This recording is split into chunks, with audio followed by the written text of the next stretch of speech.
Hi everybody, it's Christina Daves with this week's Get Famous Friday PR tip. This week I want to talk about not being ordinary.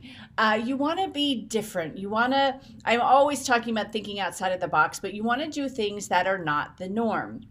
One of the best tips I ever got from a newspaper editor said, Christina, if you have a grand opening, let's say of a cupcakery, everybody's going to do, the big scissors and the ribbon, and they're going to have the mayor there. He goes, I want to see the mayor taking a big bite out of the cupcake.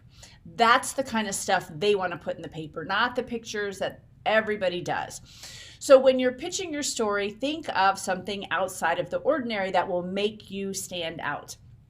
So that is this week's Get Famous Friday PR tip.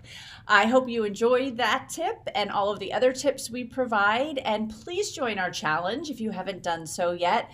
It's at yourprchallenge.com. It's a 10-day challenge. It's about 10 minutes a day. It will help you with branding, positioning yourself as an influencer, social media, and then actually how do you pitch the media.